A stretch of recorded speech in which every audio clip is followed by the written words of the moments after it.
Welcome to the Christina Loren Show, where we provide you with a straightforward path to the truth. While the mainstream media stays busy right now, chasing its own tail. 3 weeks after President Biden's historically bad debate performance, we find ourselves at an unprecedented inflection point in this country, as top Democrat darlings and the corporate media who backed the president unwaveringly just weeks ago are now turning their backs on him. And if you think President Biden is the strongest person at the top of the ticket to win Michigan in the fall? He's the candidate right now. And these are do you beat your wife kind of questions. And it's clear that they're in a holding pattern as they wait on their ringleaders to decide whether to endorse a shiny new contender or stick with good old President Biden. The president is absolutely sharp, fit, on top of his game. Look, I thought, as the president said, he had a bad night. 30,000 jobs, and guess what? Saved billions of tons because of pollution. Because people, all the studies show, you can get from point A to point B in a train or a vehicle at the same distance, you take the train. And despite the gravity of the recent assassination attempt on former President Donald Trump, many on the left have quickly resumed their cold-hearted attacks on him. These two men are both elderly. Donald Trump is an elderly man who, for whatever reason, was given 9 seconds to take a iconic photo op during an active shooter situation. Weird situation. We'll figure that out one day. But his survival of that and bouncing right back and going right to his convention is being conveyed in the media world as a sign of strength. This current president of the United States is 81 years old and has COVID. Should he be fine in a couple of days? Doesn't that convey exactly the same thing? The anxiety of losing the presidential election is growing among Democrats, like weeds in an untended garden. And with a slate of unappealing options on the table, there will be no easy fix for the left. And time is running out, since Ohio election law requires parties to certify the ticket by August 7th. But President Biden remains defiant, suggesting that he is the most qualified candidate for the most important job in the world. I wanted to ask you about you mixed up Presidents Zelensky and Putin earlier today. And you now have sort of your key allies, including the British Prime Minister, the President of France, the German Chancellor having to step in and make excuses for you on that. Officials here are saying off the record that your decline has become noticeable. Hasn't this now, frankly, become damaging for America's standing in the world? Thank you. Did you see any damage to our standing in my leading this conference? Have you seen a more successful conference? What do you think? I'm the best I believe I'm the best qualified to govern. And I think I'm the best qualified to win. But there are other people who could beat Trump too. But it's awful start from scratch. The question now is, how long will this continue before the herd mentality that the Democrat Party is known for ultimately prevails? One of the difficulties is we're getting mixed polling data. So the herd just doesn't know who to line up behind. So I feel like at this juncture, it's a better idea to prioritize policy over competency. After all, President Biden hasn't been running the show for a long time. His handlers have been, and they'll maintain the Weekend at Bernie's act as long as it benefits them. And any replacement nominee will likely be expected to fall in line under their control as well. So in this episode, I'll use my time wisely and focus on policy changes that can actually help hardworking Americans. And affordable groceries and gasoline would help a lot of people right now. So I'd like to examine some of the main causes of the Biden administration's self-induced inflation problem and why consumer prices have soared. And we begin with the Green New Deal. 5 years ago, we introduced a vision for social and ecological transformation big enough to save our planet, the Green New Deal. The critics jumped against it immediately. They said it was an impossible dream, too impractical, not serious enough, and they were wrong. In the last 5 years, we have made major strides in tackling the climate crisis and creating millions of jobs by building together a diverse coalition of people committed to a better future. From community organizers and frontline climate advocates to labor organizers and everyday working people. We are winning. Now she must think that we are a bunch of dunces, because in that entire video, 4 minutes and 43 seconds of AOC going on and on about the Green New Deal, she doesn't even make one mention of science, even though she's talking about a very highly scientific concept, climate change. After 5 years of the Green New Deal that AOC claims has been so successful, greenhouse gas emissions are higher than they've ever been. And all of the green jobs that have been created, well, they need to be justified, which is very hard to do because in many cases they've actually harmed the American economy. I've been a meteorologist for over 15 years. I am not a climate denier. I've had the privilege of working in markets like Miami and San Francisco, and I have seen what's going down and looked at the historical data. But I also have a degree in economics, and when you look at the big picture, the flawed climate policy stemming from the Green New Deal has been much more harmful than helpful. They aren't renewables, they're unreliables. And it's part of the reason that we have skyrocketing energy costs in this country. President Biden has been at war with the oil and gas industry since day one of his presidency. One of the primary issues is that most of the proposed alternatives to fossil fuels like wind and solar energy are completely impractical and not cost-effective on a grand scale. In this overview of the Green New Deal provided by the Office of Ocasio-Cortez, it boasts a 10-year plan to mobilize every aspect of American society at a scale not seen since World War II to achieve net zero greenhouse gas emissions and create economic prosperity for all.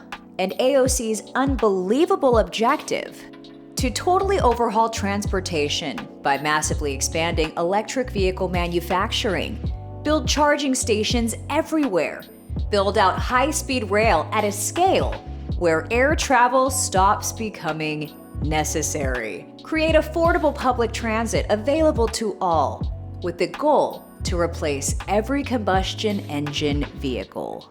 The Green New Deal, right? Green New Deal.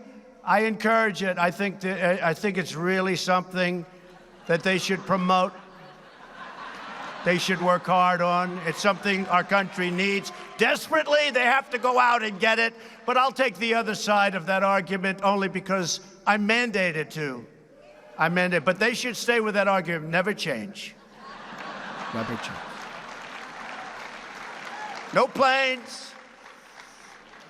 No energy. When the wind stops blowing, that's the end of your electric. Let's hurry up. Darling? Darling, is the wind blowing today? I'd like to watch television, darling. We need energy for just about everything we produce in this country. So when the price of energy goes up, so does the price of our goods and services. But instead of taking the proper amount of time to carefully research how this new climate action plan would impact everyday Americans, Biden plowed ahead and made major policy changes that we are paying for today. And he did this in order to get elected. What he did was capitalize on AOC's movement of radicals who got all fired up but completely misguided on how to actually remedy the problem. Marching in the streets with megaphones is not going to save the planet.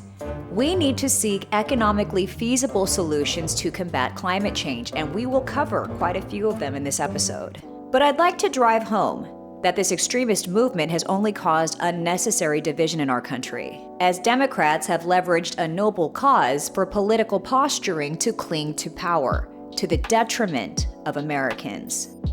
In his first year in office, President Biden revoked a key permit needed to complete the Keystone XL pipeline. He also directed the Secretary of the Interior Department to halt new oil and natural gas leases on public lands and waters. Oil and gas that we produce here in the United States has a lower emissions intensity than OPEC nations. American demand for fossil fuels has remained high since the Green New Deal was introduced. In order to feed that demand, we started importing more oil and gas from OPEC and other countries who in many cases pollute without regard. Outsourcing production completely defeats the purpose, and the worldwide problem of climate change has not improved. Instead, American energy prices have considerably increased, as well as our dependency on hostile foreign nations for the energy that powers our economy, and that threatens national security. Biden's war on energy hurts every American because the cost of energy is in everything we use or touch every day.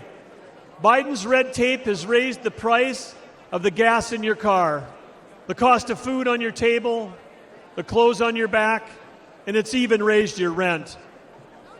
Biden's green agenda feels like it was written by China, Russia, and Iran. Let's look at Biden's EV mandates. Where do nearly all the batteries and rare earth minerals come from? China, you know.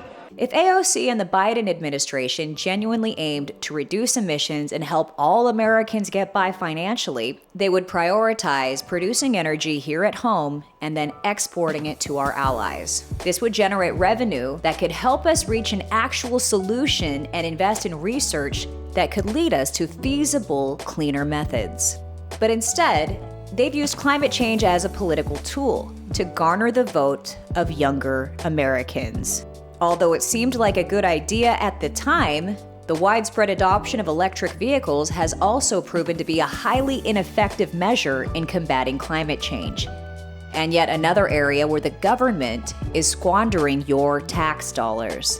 Let me ask you about a portion of this that I think does fall under your portfolio, and that's the charging stations you mentioned.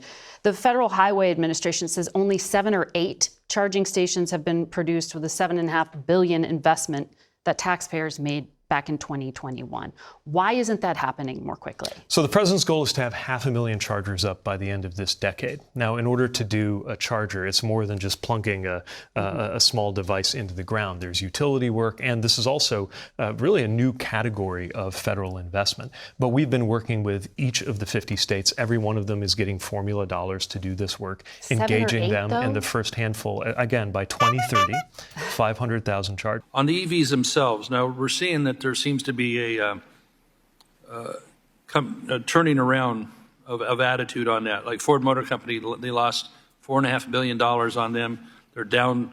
They're bringing down the price of their electric pickup quite a bit, which that's probably going to be a loser for them. I don't know. And they're letting their dealers off the hook from having to install hundreds of thousands of dollars worth of infrastructure to be EV dealerships. So you see a retraction of that, as well as 7 in 10 Americans said they don't not want to buy an EV because it takes the charging isn't there, the battery technology. And then current EV owners, half of them are considering switching back to gas vehicles. So shouldn't we be tailoring it to people that want them? Say like 10 or 15% instead of forcing people up to a complete ban by 2035 like California's talking? Also contributing to the shortcomings of the Green New Deal that AOC did not consider in her unrealistic pipe dream is that wildfires release tremendous amounts of CO2 emissions and other greenhouse gases straight into the atmosphere. And part of the reason why wildfires are so problematic is our inability to properly manage our federal forest, and that's thanks to burdensome red tape put up by environmental extremists. And they've been emboldened by the Biden administration. Environmentalists often oppose timber harvesting on federal lands, and in order to get their way, they'll push for lengthy, expensive lawsuits that are often funded by American taxpayers. So they fight for tree preservation at the expense of human lives and property, and they prohibit controlled burns and forest thinning in areas that have been overgrown for decades, and the fuel for catastrophic wildfires grows out of control. A study led by a UCLA researcher found that almost 2 decades of gains in limiting air pollution in California were wiped out by wildfires in a single year. Half the forests in California are privately owned. The private forests are healthy, resilient, and fire resistant because their owners manage their forests and match the timber density to the ability of the land to support it. And they make money doing that. We need to do the same thing. We used to. In order to effectively combat climate change, rational forest management solutions need to be implemented on public lands. If President Trump is reelected, he could make this a reality. But environmental extremists have been and will continue to be empowered by the Biden administration in the name of climate action, So significant improvements in effective forest management will likely not happen if Democrats maintain control. Another way that the Biden administration is validating unrealistic climate concerns is by prioritizing fish over people. By politicizing operations of the National Marine Fisheries Service, or NMFS, to appease radical climate activists. Piru Creek is located within United's most inland region of its service area boundary. Despite NMFS characterizing the quality of habitat in Lower Piru Creek for steelhead as severely degraded and unsuitable for the rearing of juvenile steelhead, NMFS arbitrarily designated this tributary as critical habitat. NMFS did so while ignoring over a century's worth of recorded historical evidence from federal and state biologists and other regulatory and research agencies that Piru Creek watershed is not conducive to ocean-run steelhead. NMFS ignored clear historical data, consistently dry conditions, and natural migration barriers. Not once has a single ocean-run steelhead been caught or observed in Lower Piru Creek. Despite this, NMFS still designated Lower Piru Creek as critical habitat. NMFS seemed to operate under the assumption of absence of evidence is not evidence of absence. This reality, unfortunately, NMFS's mandates are strictly aspirational with no practical or feasible opportunity to create any sustainable migration range. The grand prize for having to adhere to this regulatory agency's deference, a biological opinion that has forced United Water to release over 14 billion gallons of water from our Santa Felicia Dam, much of which was released during historic drought in the region, and spending over $10 million on studies, consultants, and legal fees. For critical habitat is a new definition that would exclude unoccupied critical habitat from designation, which is really devastating in a time of climate change when an area that doesn't support a species right now, but that day may be right around the corner, would be excluded from consideration. Ms. Richmond, in your disclosure statement, I found it interesting that Defenders of Wildlife has received over $1.2 million in federal grants since 2020, but only about 20,000 of that came in 2020. The other 1,192,000 has come under the Biden administration. 98% of the grants you listed came under the Biden administration. But also in your disclosure, you said you're currently involved in 24 lawsuits against the federal government. And I found it interesting that 16 of those 24 lawsuits are against the Biden administration. Now, to the general public, that might sound like you're cutting off the hand that feeds you. And they would be confused as to why would a group that gets awarded millions of dollars of grants sue the administration that's awarding them?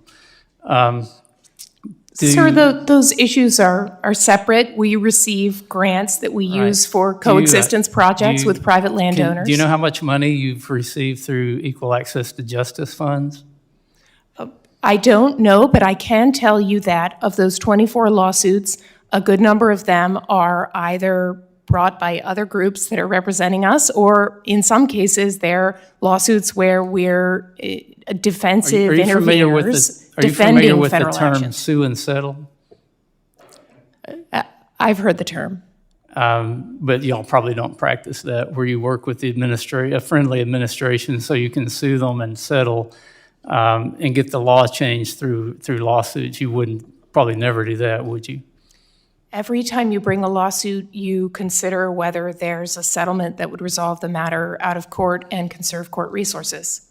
Yeah, and those suits are destroying projects like Mr. Guadardo's trying to get done. I yield back. It's unbelievable what's happening. And you're likely not going to hear about these stories from the mainstream media because it would completely negate their biased effort to keep Democrats in control. Which is why I started this show. As a meteorologist and the mother of a 4-year-old, I care deeply about this country and our planet. But feasible and economically sound solutions to combat climate change are not coming from the Biden administration, and especially not from AOC. Former President Trump is a smart businessman, and he's already pledged to end Biden's senseless war on American energy production if he is reelected. And next, we will end the ridiculous and actually incredible waste of taxpayer dollars that is fueling the inflation crisis. They've spent trillions of dollars on things having to do with the Green New scam. It's a scam. And that's caused tremendous inflationary pressures in addition to the cost of energy. And all of the trillions of dollars that are sitting there not yet spent, we will redirect that money for important projects like roads, bridges, dams, and we will not allow it to be spent on meaningless Green New scam ideas. My hope is that he will be reelected, and his administration will figure out a way to mass produce a clean energy source, and then we can sell it to the world. Thank you so much for joining me. My goal was to hit 6 episodes before starting to incorporate interviews. Now that I've hit my goal, and I just want to thank you for allowing me to do so. I didn't know that there would be a need or a desire for a podcast like this, but it turns out there is. So I'm going to keep on going. Feel free to subscribe, like, or comment. Also, if you have a show idea or an interview recommendation, just send me an email, ChristinaLorenShow@outlook.com. Thank you again. See you soon, and God bless you.